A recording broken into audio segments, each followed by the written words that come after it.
Hey friends, Pastor Bill Walton here with Build Up the Church. God bless you. This is a devotional word for May 27th, 2024. In John chapter 11, Jesus raised Lazarus from the dead. There were a lot of witnesses to this miracle. It was an amazing miracle.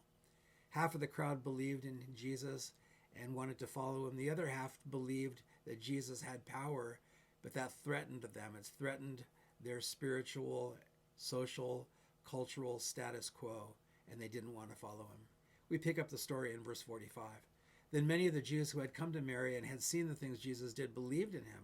So there was a crowd that said, yes, this is too good to be true. He has to be the Messiah sent of God.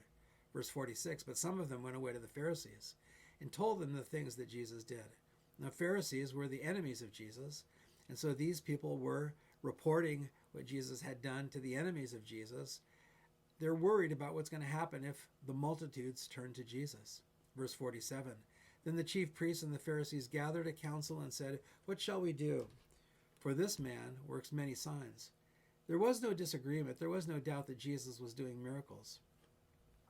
It's interesting to me that back in John chapter 10, the Jewish leadership had come to Jesus, and they said in John chapter 10, verse 24, then the Jews surrounded him and said to him, how long do you keep us in doubt, or how long do you keep us in suspense?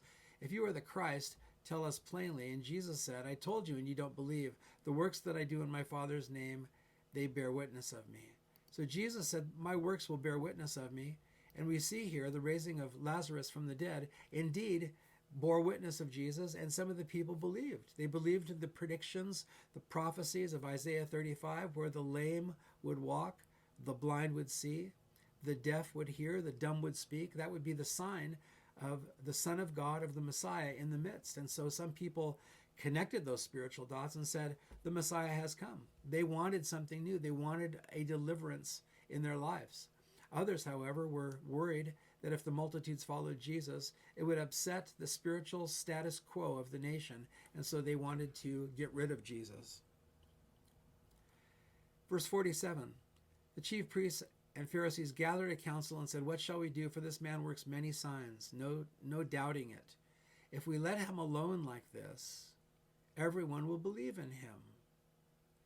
They were convinced that the miracles that Jesus was doing was a way to convince the multitudes that he was indeed the Son of God, God in the flesh.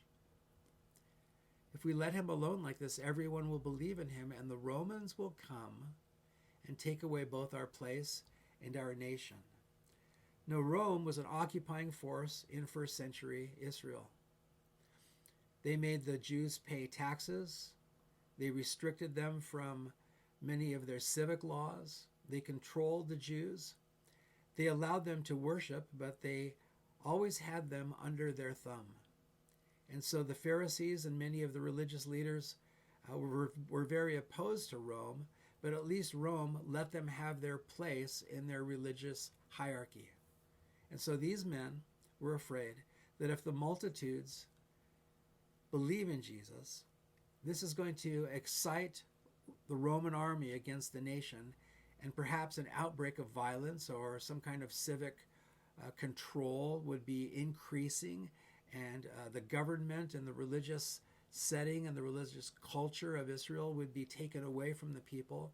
But the telltale phrase here is this: the Romans will come and take away both our place and nation.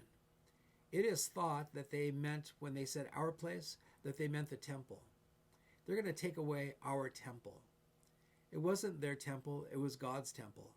And there was more than a slip of the tongue when they said that. Certainly it was theirs because God had given it to them, but they saw themselves as the guardians of the temple, and they treated the temple almost as an idol. But their connection to the temple, as Pharisees, meant that they were in the upper echelon of religious hierarchy in Israel. They were at the top step on the ladder. They didn't want to give up their position in the religious, cultural setting in first century Israel. They wanted to maintain their place. Isn't it interesting? This is my paraphrase of what they probably said. We can't let Jesus become popular. More and more people are believing him. If we don't do something, more and more people will be convinced about who he is, and they'll follow him, and we might lose what we have. We might lose our life in regards to being important in this world, in regards to being the leaders of the people, in regards to being the influencers and the creators and the politicians. When people follow Jesus supremely, they won't follow you.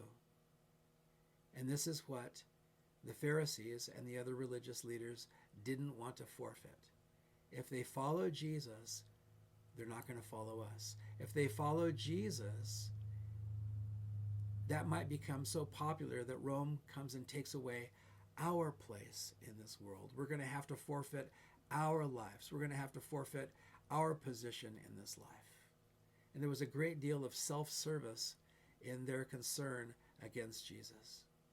Isn't it sad that some people who want to maintain a place in this world, and this happens frequently in some churches, a pastor or a group of deacons or elders or a board of directors or people in leadership in the church, so-called leadership, they would rather minimize Jesus so that they can maximize their own place within the church, so that they can maintain control and influence over my life and over your life, and so that we won't be following Jesus and not automatically following them.